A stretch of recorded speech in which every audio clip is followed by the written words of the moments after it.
ഫലസ്തീനു വേണ്ടി Saudi Arabia ആഗോള രാഷ്ട്ര സഖ്യം രൂപീകരിക്കുകയാണ്. ഈ വിഷയവുമായിട്ട് ബന്ധപ്പെട്ട് ഔദ്യോഗികപരമായിരിക്കുന്ന പ്രഖ്യാപനം തന്നെ കഴിഞ്ഞ ദിവസം സൗദിയുടെ കിരീടാവകാശി മുഹമ്മദ് ബിൻ സൽമാൻ രാജാവ് ഔദ്യോഗികപരമായി തന്നെ പ്രഖ്യാപിക്കുകയും ചെയ്തു. മറ്റ് രാഷ്ട്രങ്ങളെയും കൂടി ചേർത്ത് പിടിച്ചുകൊണ്ട്, അതിൽ നോർവേയുടെയും ബെൽജിയത്തിന്റെയും ഒക്കെ പേര്, യൂറോപ്യൻ രാജ്യങ്ങളുമായിട്ട് ബന്ധപ്പെട്ട രാജ്യങ്ങളുടെ പേര് പരാമർശിച്ചുകൊണ്ട് തന്നെയാണ് അദ്ദേഹം പറഞ്ഞത്. നോർവേ ഇതിനോട് 100% സഹകരണം പ്രഖ്യാപിക്കുകയും ചെയ്തു. അതോടൊപ്പം തന്നെ ബെൽജിയം അടങ്ങുന്ന, ദക്ഷിണാഫ്രിക്ക അടങ്ങുന്ന വ്യത്യസ്തമായിരിക്കുന്ന രാജ്യങ്ങൾ ഇതിൽ താല്പര്യം ഉണ്ട് എന്നുള്ള വിവരം, അറബ് രാജ്യങ്ങൾ ഇതിനോട് ചേർന്ന് നിൽക്കാൻ താല്പര്യം കാണിച്ച വിവരങ്ങളും ഇതിനോടനുബന്ധിച്ച് തന്നെ പുറത്തു വന്നതാണ്. പറയുന്ന കാര്യം, കിഴക്കൻ ജെറുസലേം ആസ്ഥാനമാക്കി പലസ്തീൻ എന്ന് പറയുന്ന രാഷ്ട്രം രൂപീകരിക്കുക, അതുവരെ ഇസ്രായേലുമായിട്ടുള്ള എല്ലാ ബന്ധങ്ങളും വിക്ഷേപിക്കുക, നയതന്ത്ര ബന്ധവുമായിട്ട് ബന്ധപ്പെട്ട കാര്യങ്ങൾ ഇസ്രായേലുമായിട്ട് ഇനി ഉണ്ടാവണമെങ്കിൽ ഈ ഫലസ്തീൻ എന്ന് പറയുന്ന രാഷ്ട്രം ഉണ്ടാവുക തന്നെ വേണം. യുദ്ധമല്ല, നയതന്ത്ര ചർച്ചയാണ് ഇതിന് പരിഹാരം. ഈ വിഷയവുമായിട്ട് ബന്ധപ്പെട്ട എല്ലാ രാജ്യങ്ങളും സഹകരിച്ചുകൊണ്ട് ഇസ്രായേലിനെ സമ്മർദ്ദത്തിലാക്കുകയും അതോടനുബന്ധിച്ച് UN സഭയിൽ ഇതുമായിട്ട് ബന്ധപ്പെട്ട പ്രമേയങ്ങൾ അവതരിപ്പിക്കുകയും ആ പ്രമേയത്തിന്റെ തുടർച്ചയായ രീതിയിൽ ഫലസ്തീൻ ഒരു രാഷ്ട്രമായിട്ട് പ്രഖ്യാപിക്കാനുള്ള സംവിധാനങ്ങൾ ഒരുക്കുകയും ചെയ്യുക എന്നുള്ളതാണ് മുഹമ്മദ് ബിൻ സൽമാൻ രാജാവ് മുന്നോട്ട് വെച്ചിരിക്കുന്ന രീതി. അപ്പോൾ ഒരു ഭാഗത്ത് സ്വാതന്ത്ര്യത്തിന് വേണ്ടി യുദ്ധവുമായി ബന്ധപ്പെട്ട കാര്യങ്ങൾ പലസ്തീനിൽ നടക്കുന്നു. അതിന് തുടർച്ച തന്നെയാണ് വ്യത്യസ്തമായിരിക്കുന്ന രാജ്യങ്ങളൊക്കെ നമ്മളിപ്പോൾ കണ്ടുകൊണ്ടിരിക്കുന്നത്. അത് പ്രോക്സി യുദ്ധമാണെങ്കിൽ പോലും ആവശ്യവും താല്പര്യങ്ങളും ഈ വിഷയവുമായിട്ട് ബന്ധപ്പെട്ടാണ്. ചെങ്കടൽ മുഴുവനും പ്രതിസന്ധിയായത് പാലസ്തീൻ യുദ്ധവുമായിട്ട് ബന്ധപ്പെട്ട വിഷയമാണെന്ന് നമുക്കറിയാം. അതോടൊപ്പം തന്നെ ഈ വ്യത്യസ്തമായിരിക്കുന്ന അയൽ രാജ്യങ്ങളിൽ മുഴുവനും ഈ യുദ്ധവുമായിട്ട് ബന്ധപ്പെട്ട പ്രതിസന്ധികളും വിഷയങ്ങളും ഒക്കെ ഉണ്ടായിക്കൊണ്ടിരിക്കുന്നു. മൊത്തത്തിൽ 40,000-നും 50,000-നും ഇടയിൽ ആളുകൾ കഴിഞ്ഞ ഒക്ടോബർ 7-ാം തീയതി മുതൽ നമ്മൾ നിൽക്കുന്ന ഈ ദിവസം വരെ കണക്ക് കൂട്ടുന്ന സമയത്ത് ഈ രാജ്യങ്ങളിൽ നിന്നെല്ലാം പാലസ്തീനാണെങ്കിലും അതോടൊപ്പം തന്നെ തൊട്ടടുത്ത് നിൽക്കുന്ന രാജ്യങ്ങളിൽ നിന്നാണെങ്കിലും ഒക്കെ മരിച്ചു പോയിരിക്കുന്നു എന്നുള്ളതാണ്. അത് ഏകദേശം 100,000-ഓളം ആളുകൾക്ക് പരിക്കേറ്റിരിക്കുന്നു. ജീവച്ഛവമായി എന്ന് പറയുന്ന തരത്തിൽ തന്നെ നല്ലൊരു ശതമാനം ഉണ്ട് എന്നുള്ളതാണ്. ജീവനുണ്ടോ, ജീവനുണ്ട് എന്ന് പറയാം, ഇല്ലെങ്കിൽ ഇല്ല എന്ന് പറയാം. ആ തരത്തിലൊക്കെ ഭേദപ്പെട്ട ചികിത്സകളോ മരുന്നുകളോ ഭക്ഷണമോ അതുമായി ബന്ധപ്പെട്ട കാര്യങ്ങളൊക്കെ തടയപ്പെട്ടു ഇരിക്കുന്നു. എന്നിട്ടും ഒരു വിജയം ഉണ്ടാവുന്നില്ല എന്നുള്ളതാണ്. ആ വിജയത്തിലേക്ക് എത്തുന്ന സമയത്ത് നയതന്ത്ര ചർച്ചയിലൂടെ അല്ലാതെ ഇതിനൊരു സാധ്യമായിരിക്കുന്ന ഒരു വിജയം ഉണ്ടാവാനുള്ള സാധ്യത വളരെ കുറവാണ് എന്നും സൗദി അറേബ്യ പറയുന്നു. ഈ കണക്കുകളൊക്കെ പറയുന്നതോടനുബന്ധിച്ച് തന്നെ ഇസ്രായേലിനകത്തുണ്ടായിരിക്കുന്ന നാശത്തെക്കുറിച്ചും നഷ്ടത്തെക്കുറിച്ചും, സൈനികപരമായിരിക്കുന്ന മരണങ്ങൾ, ടാങ്ക് നഷ്ടങ്ങൾ, അതുമായിട്ട് ബന്ധപ്പെട്ട ഒരുപാട് ലിസ്റ്റുകളുണ്ട്. ആ ലിസ്റ്റുകളൊന്നും കൃത്യമായ രീതിയിൽ ഇപ്പോഴും ഇസ്രായേൽ പുറത്തു വന്നിട്ടില്ല. അതിന് തുടർച്ചയായ രീതിയിൽ മറ്റുള്ള മീഡിയക്കാർക്ക് ഈ കാര്യങ്ങൾ പറയാൻ സാധിക്കുന്നുമില്ല എന്നുള്ളതാണ് ഇതിന്റെ യാഥാർത്ഥ്യം.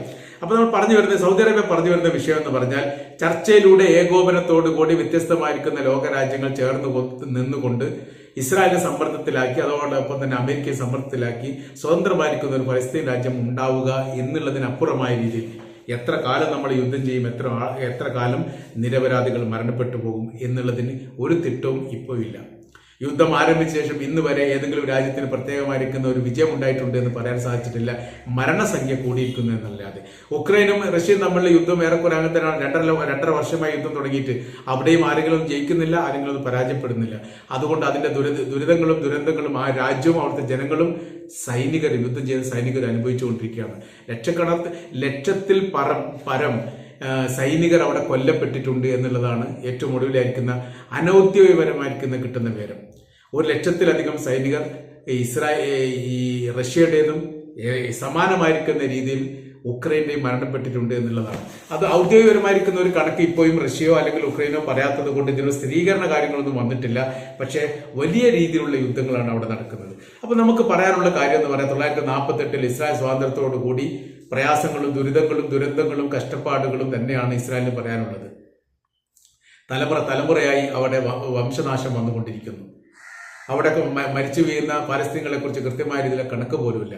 ഇപ്പൊ തന്നെ നല്ലൊരു ശതമാനം ആളുകൾ കാണാതായവരുടെ ലിസ്റ്റാണ് പുറത്തു വന്നുകൊണ്ടേയിരിക്കുന്നത്.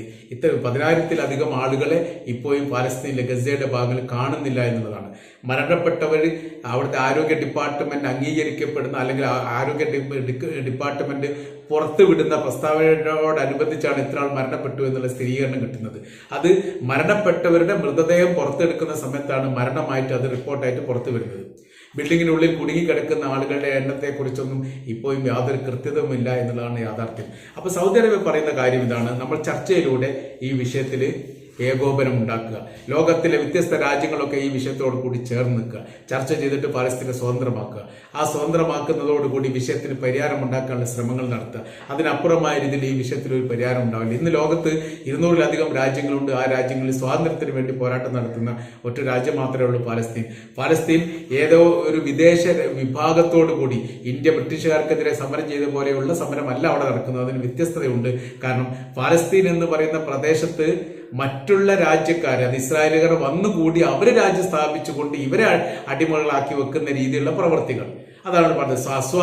സ്വാതന്ത്ര്യം എന്ന് പറഞ്ഞാൽ ജന്മനാട്ടിൽ അഭയാർത്ഥികളായി താമസിക്കേണ്ട ഒരു ഗതികെട്ട വിഭാഗം പോലെയായി പാലസ്തീനികൾ മാറിയിരിക്കുന്നത് ഇസ്രായേലിന്റെ അപ്രമാദിത്യം കൊണ്ടാണ്, ആധിപത്യം കൊണ്ടാണ്. എന്നാൽ പാലസ്തീനെ രാജ്യമായിട്ട് അംഗീകരിക്കാൻ അവർക്ക് തയ്യാറുമല്ല. ഈ സ്ഥിതിക്ക് എന്ത് ചെയ്യണം? ഇസ്രായേലിൽ സമ്മർദ്ദം ചെലുത്തിക്കൊണ്ട് അവർക്കും സ്വതന്ത്രമായ രീതിയിൽ അവിടുത്തെ ജനങ്ങളെ സംബന്ധിച്ചിടത്തോളം ഏറ്റവും വലിയ കഷ്ടപ്പാടുകളും പ്രയാസങ്ങളും ഇപ്പോൾ അവർ അനുഭവിച്ചുകൊണ്ടിരിക്കുകയാണ്. ഇത്രയും കാലം ഇസ്രായേൽ എന്ന് പറയുന്ന രാജ്യം രൂപീകരിച്ചതിന് ശേഷം അവർ സുരക്ഷിതരല്ല എന്നൊരു ബോധ്യം അവർക്കുണ്ടായത് പാലസ്തീൻ ഇസ്രായേൽ യുദ്ധം ഒക്ടോബർ 7 ആരംഭിച്ചതിന് ശേഷം. അത് പല ഘട്ടങ്ങളിലും ഇസ്രായേലിലെ വ്യത്യസ്ത മീഡിയകളൊക്കെ ഈ കാര്യം റിപ്പോർട്ട് ചെയ്തതാണ്. മുമ്പത്തെ പോലെ അല്ല. അറബ് ഇസ്രായേൽ യുദ്ധം 1967 നടന്ന കാലത്തെ പോലെ അല്ല ഇപ്പോഴത്തെ സ്ഥിതികളൊക്കെ വലിയ മാറ്റങ്ങൾ ഉണ്ടായിട്ടുണ്ട്.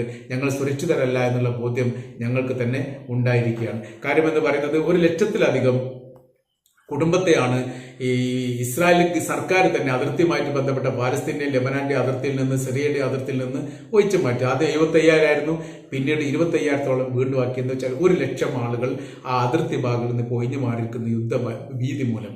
അവർക്ക് സുരക്ഷിതമായിരിക്കുന്ന ഒരു കവചം ഒരുക്കാൻ അല്ലെങ്കിൽ സംവിധാനം ഒരുക്കാൻ വേണ്ടി സർക്കാരിന് ഇപ്പോൾ സാധിക്കാത്ത ഒരു പ്രതിസന്ധിയാണ്. അവരെ തിരിച്ച് അതേ പ്രദേശത്ത് തന്നെ പ്രദേശത്തെ അവരുടെ വീട്ടിലേക്ക് തന്നെ കൊണ്ടുവരാനുള്ള ശ്രമത്തിന്റെ ഭാഗമായിട്ടാണ് സിറിയയെയും ലെബനാനെയും തങ്ങൾ ആക്രമിക്കുമെന്ന് ഇസ്രായേൽ തന്നെ പറയാനുള്ള കാരണം. ഇപ്പോഴത്തെ യുദ്ധവുമായിട്ട് ബന്ധപ്പെട്ട പ്രധാനപരമായിരിക്കുന്ന കാര്യങ്ങൾ ഇസ്രായേൽ പറയുന്നത് ഇത് തന്നെയാണ്.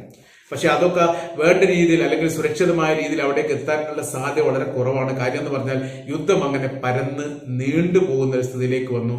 ഇസ്രായേലിന്റെ തലസ്ഥാന നഗരിയൊന്നും 1967 നടന്ന 6 രാജ്യങ്ങളുമായി ചേർന്നുള്ള യുദ്ധത്തിൽ ഈ മേഖല പോലും ബാധിച്ചിട്ടില്ല, മേഖല ആളുകൾ പോലും അറിഞ്ഞിട്ടില്ല എന്നതാണ് യാഥാർത്ഥ്യം. പക്ഷെ ഇപ്പോഴത്തെ സ്ഥിതിക്ക് വലിയ രീതിയിലുള്ള മാറ്റങ്ങൾ വന്നു. ഈ മേഖലയിലേക്ക് മുഴുവനും അതിർത്തി പങ്കിടുന്ന രാജ്യങ്ങളിൽ നിന്ന് മിസൈലുകളോ ഡ്രോണുകളോ അതുമായി ബന്ധപ്പെട്ട അക്രമ സ്വഭാവമുള്ള വസ്തുക്കളോ വന്ന് പതിക്കുന്ന രീതി ഇപ്പോൾ സ്ഥിരമായി കാണാൻ വേണ്ടി സാധിക്കുന്നു എന്നതിനാൽ അവിടെ ഇസ്രായേലിനെ സംബന്ധിച്ചിടത്തോളം ഇസ്രായേൽ പൗരന്മാരെ സംബന്ധിച്ചിടത്തോളം അവർക്ക് സുരക്ഷിതമല്ലാത്തൊരു സ്ഥിതിവിശേഷം ഉണ്ടായിരിക്കുന്നു. ഇതൊക്കെ മാറ്റം വേണം. അതിനെന്ത് ചെയ്യണം?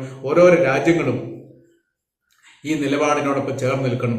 2-3 ഘട്ടങ്ങളിൽ യുദ്ധം തുടങ്ങിയതിനു ശേഷം 3 പ്രാവശ്യമെങ്കിലും യുദ്ധവിരാമവുമായിട്ട് ബന്ധപ്പെട്ട് UN സഭയിൽ പ്രമേയം അവതരിപ്പിച്ചു. 165 രാജ്യങ്ങൾ അതിന് പിന്തുണച്ചു. പക്ഷേ അത് നടപ്പിലാക്കാൻ മാത്രം UN സഭയ്ക്ക് സാധിച്ചിട്ടില്ല എന്നുള്ളത് നാണക്കേടാണ്. അതൊക്കെ അതുമായിട്ട് ബന്ധപ്പെട്ട വിഷയത്തോടനുബന്ധിച്ച് തന്നെ പറയുന്ന കാര്യങ്ങളുമാണ്.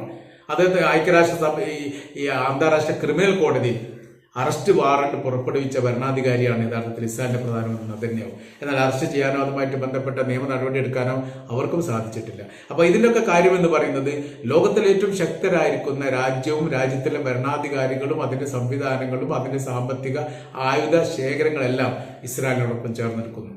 പാലസ്തീനോടൊപ്പം അങ്ങനെ പരസ്യമായ രീതിയിൽ ഒരു രാജ്യം ഉണ്ട് എന്ന് ഉറക്കെ പറയാൻ ഒരുപക്ഷെ ഇറാൻ അല്ലാത്ത മറ്റൊരു രാജ്യത്തിന്റെ പേരില്ല എന്നുള്ളതും യാഥാർത്ഥ്യമാണ്. ലോകത്തിലെ ഏറ്റവും ശക്തിയുള്ള രാജ്യങ്ങളുടെ ലിസ്റ്റിലൊന്നും ഇറാന്റെ പേരില്ല എന്ന് നമുക്കറിയാം. ലോകത്തിലെ ഏറ്റവും ശക്തിയുള്ള രാജ്യങ്ങളിൽ അമേരിക്കയുടെ പേരുണ്ട്, ബ്രിട്ടൻ്റെതുണ്ട്, ഫ്രാൻസുണ്ട്, ഇറ്റലി, ഒരുപാട് രാജ്യങ്ങളുണ്ട്. ആ രാജ്യങ്ങളൊക്കെ ഇസ്രായേലിന്റെ പേരാണ്. ഇസ്രായേലും വലിയ രീതിയിലുള്ള സൈനിക ശക്തിയുള്ള രാജ്യവും അതോടൊപ്പം തന്നെ അവർ നിർമ്മിക്കുന്ന ആയുധങ്ങൾ വിപണിയിൽ മറ്റു രാജ്യങ്ങൾക്ക് വിൽപ്പന നടത്തുന്ന രാജ്യം കൂടിയാണ് ഇസ്രായേൽ. അത്യാധുനികരമായിരിക്കുന്ന ആയുധങ്ങൾ, കാലോചിതമായി മാറ്റം വരുത്തിയിരിക്കുന്ന ആയുധ സംവിധാനങ്ങളുടെ ഒരു പർവ്വതങ്ങൾ തന്നെ യഥാർത്ഥത്തിൽ ഇസ്രായേലിന്റെ കൈവശത്തിൽ ഉണ്ട്. എന്നാൽ അതിന് തത്തുല്യമായ രീതിയിൽ ഒരുപക്ഷെ യുദ്ധം ചെയ്യുന്ന എതിർ വിഭാഗത്തിന്റെ കൈയിൽ ഉണ്ടായിക്കൊള്ളണമെന്നില്ല. അങ്ങനെ ഉണ്ടാവാതിരിക്കുന്ന സമയത്ത് സഹായിക്കുക എന്നുള്ളത് മറ്റു ലോകരാജ്യങ്ങൾ ചെയ്യേണ്ടതാണ്. അതിപ്പം കൃത്യമായ രീതിയിൽ വന്നിട്ടില്ല എന്നുള്ളതാണ് യാഥാർത്ഥ്യം. പാലസ്തീന് ആയുധം നൽകുന്നതുമായിട്ട് ബന്ധപ്പെട്ട ഒരു കരാർ വ്യവസ്ഥ ഉണ്ടാക്കാൻ ലോകത്ത് ഇന്ന് വരെ ഒരു രാജ്യവും തയ്യാറായിട്ടില്ല. കാരണം എന്താ? അതൊരു രാജ്യമല്ല എന്നുള്ളത് കൊണ്ടാണ്. നേരെ മറിച്ച് ഇറാനുമായിട്ടുണ്ട്. റഷ്യ പല ഘട്ടങ്ങളിലും ഇറാനെ സഹായിച്ചിട്ടുണ്ട്. ഇറാൻ പല ഘട്ടങ്ങളിലും റഷ്യയെ സഹായിച്ചിട്ടുണ്ട്. ഉക്രൈനുമായിട്ട് ബന്ധപ്പെട്ട സമയങ്ങളിലെല്ലാം ഇറാന് റഷ്യക്ക് ആയുധം നൽകി സഹായിച്ചിട്ടുണ്ട്. അവരുടെ ഡ്രോണിന്റെ ആക്രമണം തങ്ങളുടെ സൈനികർക്ക് നേരെ പല ഘട്ടങ്ങളിലും വന്നിട്ടുണ്ട് എന്ന് ഉക്രൈന്റെ പ്രസിഡന്റ് വ്ളാഡിമിർ സെലൻസ്കി തന്നെ അമേരിക്കയുടെ പ്രസിഡന്റിനോട് ഈ വിഷയം പറഞ്ഞാണ് ഇറാന്റെ ഇടപെടൽ തങ്ങൾക്ക് വലിയ രീതിയിലുള്ള പ്രയാസങ്ങൾ ഉണ്ടാക്കുന്നത്. അതുകൊണ്ട് എന്ത് ചെയ്യണം? അവരെ നിലക്ക് നിർത്തണം എന്നാണ് പറഞ്ഞത്. അതൊന്നും നടക്കുന്ന കാര്യം അല്ലെങ്കിൽ പോലും പറയൽ അങ്ങനെയൊക്കെ പറഞ്ഞിട്ടുണ്ട്. അപ്പോൾ നമ്മൾ പറയുന്ന കാര്യം എന്ന് പറഞ്ഞാൽ ആഗോള ഏകീകരണ സംവിധാനം പാലസ്തീൻ എന്ന് പറയുന്ന രാജ്യം സ്വതന്ത്രമാവാൻ വേണ്ടി ഉണ്ടാക്കാനുള്ള വലിയ ശ്രമത്തിന്റെ ഭാഗമായിട്ടുള്ള ഇടപെടലുകളാണ് സൗദി അറേബ്യയുടെ ഭരണാധികാരി മുഹമ്മദ് ബിൻ സൽമാൻ രാജാവ് ഇപ്പൊ നടത്തിക്കൊണ്ടിരിക്കുന്നത് എന്നുള്ളതും അതേറെ പ്രശംസീയമാണ് എന്നുള്ള കാര്യവും നമ്മൾക്ക് പറയാതിരിക്കാൻ വയ്യ.